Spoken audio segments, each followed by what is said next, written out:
Hi everyone, previous క్లాస్లో మనం sitting అరేంజ్మెంట్లో square and circular all the facing or inside problems అనేటివి discuss చేసాం. ఇవాళ మనం లీనియర్ అరేంజ్మెంట్ ఒకసారి డిస్కస్ చేద్దాం. ఓకేనా? See here the question. A, B, C, D, E, F and G are sitting in a straight line facing north, but not in necessarily in the same order. అంటే ఇక్కడ ఎన్ని persons ఇచ్చారు? 1 2 3 4 5 6 7 persons ఇచ్చారు. Right, 7 పర్సన్స్ని ఇచ్చారు. Next ఏంటో చూద్దాం. There is only 1 person between F and C. ఎఫ్కి సికి 1 పర్సన్ ఉన్నారంట, కానీ ఎఫ్ సి రైట్ ఉందా లెఫ్ట్ ఉందా అని చెప్పేసి మెన్షన్ చేయలే, కాబట్టి 2 ఛాన్సెస్ వస్తాయి మనకి. సో ఇలా అయినా రాసుకోవచ్చు. Then CF. Right, again E sits between A and B. ఏకి డికి ఈ అనేవాడు ఉన్నాడంట. Next there are only 2 persons between E and G. ఈకి జీకి 2 పర్సన్స్ ఉన్నారంట. ఓకేనా? Next F sits on the immediate left of A. F అనేవాడు ఏకి ఇమీడియట్ లెఫ్ట్లో ఉన్నాడంట, అంటే ఇక్కడ ఏ వస్తుంది కదా, సో ఇక్కడ కూడా ఏ వస్తుంది కదా. Fine. Next who sits in the middle of the రో. కమా వచ్చింది అంటే ఏ గురించి వాడు మాట్లాడుతున్నాడు. ఏ అనేవాడు who sits in the middle of the రో అంట. అంటే ఇప్పుడు టోటల్గా 7 ఉన్నారు. మిడిల్లో ఏ ఉంటే ఈ పక్క 3 పర్సన్స్ ఉంటారు, ఈ పక్క కూడా 3 పర్సన్స్ ఉంటారు. అంతే కదా, ఈ పక్క 3 పర్సన్స్ ఉంటారు. ఇది కింద వేస్తాను. 1 2 3 1 2 3. ఓకేనా? అర్థమైందా? నెక్స్ట్ ఇప్పుడు దీని నుంచి మనం ప్రీవియస్గా ఏమేమి ఇక్కడ నోట్ చేసుకున్నాం. మనం ఇట్లా రఫ్గా ముందే అక్కడ ఇచ్చిన పాయింట్స్ని ఇట్లా నోట్ చేసుకుంటే మళ్ళీ మనం క్వశ్చన్ చూడాల్సిన అవసరం ఉండదు. సో హియర్ ఏకి డికి మధ్యలో ఈ ఉన్నాడంట. అయితే ఇటుపక్క ఈ డి వచ్చే ఛాన్స్ లేదు, ఎందుకంటే మధ్యలో ఈ లేడు కాబట్టి. సో ఇటుపక్క పెట్టచ్చు, ఏకి డికి ఈ ప్లేస్ చేయొచ్చు. ఇక్కడ ఇటుపక్క నుంచి చూసినా మధ్యలో ఈ పెట్టడానికి ఛాన్స్ లేదు, ఇటుపక్క నుంచి చూసినా మధ్యలో ఈ పెట్టడానికి ఛాన్స్ లేదు. సో టోటల్గా ఈ పాసిబిలిటీ కేస్ రాంగ్ అయిపోతుంది. సో మనకు సింగిల్ 1 వచ్చేసింది, దీని నుంచి ఆన్సర్ వస్తుంది అని మీనింగ్. ఓకేనా? నెక్స్ట్ ఈకి జీకి 2 పర్సన్స్ ఉన్నారంట. సో ఇటువైపు నుంచి చూస్తే ఛాన్స్ లేదు, ఇటువైపు నుంచి ఈకి జీకి 2 పర్సన్స్ ఉన్నట్టే కదా. సో రిమైనింగ్ మిగిలిపోయింది ఏంటి? ఏ, బి మిగిలిపోయింది, బి. సో అన్నీ వచ్చేసాయా? ఏ, బి, సి, డి, ఈ, ఎఫ్, జి. సో టోటల్గా అరేంజ్మెంట్ అనేది ఇలా వచ్చింది. సో ఇవన్నీ కూడా మనకు నార్త్కి ఫేస్ చేసి ఉన్నాయి. ఓకేనా? ఫైన్. నెక్స్ట్ క్వశ్చన్స్లోకి వెళ్ళిపోదామా మనం? ఇప్పుడు అర్థమైందా మీకు? ఒకసారి రీచెక్ చేద్దామా?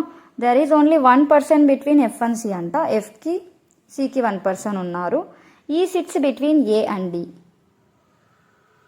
ఈ అనేవాడు ఏకి డికి మధ్యలో ఉన్నాడు. There are only 2 persons between E and G. Okay, ఈకి జీకి ఎఫ్ఏ ఉన్నారు. Fine. Then F sits on the middle of the A. F sits on the immediate left of A. So F అనేవాడు ఏకి ఇమీడియట్ లెఫ్ట్లో ఉన్నాడు. తర్వాత who sits in the middle of the రో. ఏ అనేవాడు మిడిల్లో ఉన్నాడు కదా. సో ఆ తర్వాత మనం డైరెక్షన్స్ అనేటివి ప్లేస్ చేసుకున్నాక ఫైన్. ఇప్పుడు నెక్స్ట్ క్వశ్చన్స్లోకి వెళ్ళిపోదాం. See how many persons are there between E and F. ఈకి ఎఫ్కి ఎంతమంది ఉన్నారు? ఓన్లీ 1 పర్సన్ కదా. ఈకి ఎఫ్కి ఏ మాత్రమే ఉంది, కాబట్టి ఇది మన ఆన్సర్ అవుతుంది. Next who among the following SIT and extreme ends of the రో. అంటే రో ఎండింగ్లో ఇటుపక్క అటుపక్క ఎవరెవరు ఉన్నారు అని అడుగుతున్నారు. ఎక్స్ట్రీమ్ ఎండ్స్ ఆఫ్ ద రో ఎవరెవరు ఉన్నారు? సిబి ఉన్నారు. సిబి ఎక్కడ ఉంది? ఆప్షన్లో ఇక్కడ ఉంది, BC. Right. Third question who among the following sits on the immediate right of D. డికి ఇమీడియట్ రైట్లో ఎవరు ఉన్నారు? బీనే కదా. So D is your option. Right. Next question who among the following sits third to the right of A. ఏకి third to the రైట్లో ఎవరున్నారు అని అడుగుతున్నారు. First right, second right, third right. బీనే ఉన్నాడు కదా. So C is your option. Next which of the following statements is true with regard to B. B నుంచి మనం అబ్జర్వ్ చేసుకుంటూ పోతే ఏ స్టేట్మెంట్ కరెక్ట్ అని అడుగుతున్నారు. B is second to the right of A అంట. అవునా, ఏకి సెకండ్ టు ద రైట్లో డి ఉన్నాడు, బి లేడు, సో ఇది రాంగ్ అవుతుంది. Next B is fourth to the left of G అంట. అసలు బి రైట్లో ఉంది, రైట్ ఎండ్లో ఉంది, fourth to the left of G ఎలా అవుతుంది? లేదు, ఛాన్స్ లేదు, సో ఇది కూడా రాంగ్ అవుతుంది. B sits at extreme right end of the row. ఇక్కడ రైట్ ఎండ్ ఆఫ్ ద రో అని అడుగుతున్నాడు, డి ఆప్షన్లో లెఫ్ట్ ఎండ్ ఆఫ్ ద రో అని అడుగుతున్నారు. కన్ఫ్యూజ్ అయిపోయి మనం డి ఆప్షన్ పెట్టేస్తాం ఒక్కొక్కసారి. సో రైట్ అడుగుతున్నాడా, లెఫ్ట్ అడుగుతున్నాడా? ఒకసారి ఆన్సర్ బాగా చదువుకోవాలి. B sits at extreme right end of the row. Right ఎండ్లోనే ఉన్నాడు కదా, నార్త్కి ఫేస్ చేస్తున్నారంటే ఇటుపక్కే రైట్ అవుతుంది కదా. So this is your option. ఇంకా రిమైనింగ్ ఆప్షన్స్ చూడాల్సిన అవసరం లేదు. సో ఎప్పుడు కూడా లీనియర్ అరేంజ్మెంట్ చేసేటప్పుడు వాళ్ళు ఎన్ని పర్సన్స్ ఇచ్చారు, see here the question again I'm showing you. ఇక్కడ వాళ్ళు ఎంతమంది పర్సన్స్ని ఇచ్చినారు అనేది ఇంపార్టెంట్. ఎందుకంటే ఆ పర్సన్స్ని ముందుగానే మనం ఇలా ఫేస్ చేసుకోవాల్సిన అవసరం లేదు లీనియర్ అరేంజ్మెంట్లో. చిన్న లాజిక్ ఏంటంటే డైరెక్ట్గా వాళ్ళు క్వశ్చన్స్ అడిగేటప్పుడు ఈ పర్సన్కి ఎఫ్కి సికి మధ్యలో ఇంతమంది ఉన్నారు, లైక్ ఈకి రైట్లో ఇంతమంది ఉన్నారు, ఇలా అడుగుతూ ఉంటారు. డైరెక్ట్గా మనము ఆల్ఫాబెట్స్ ప్లేస్ చేసుకుంటూ వెళ్ళిపోతాం. సో దట్ మనం ఆ డయాగ్రామ్ వేయడానికి, ఆ నార్త్ ఫేసెస్ చేసుకోవడానికి టైం అనేది వేస్ట్ అవ్వకుండా ముందుగానే క్వశ్చన్ని బట్టి మనం మూవ్ ఆన్ అయిపోతాం. ఇన్ కేస్ స్టార్టింగ్లోనే వాడు B is sitting in the right end of the row అన్నారనుకోండి, అప్పుడు ఏం చేస్తాం, డైరెక్ట్గా మనం బి ఇక్కడ పెట్టేసేసి టోటల్గా 1 2 3 4 అని ఎంతమంది పర్సన్స్ ఇచ్చింటే రైట్ ఎండ్లో ఎది పెట్టి అంతమంది పర్సన్స్ని ప్లేస్ చేసేస్తాం.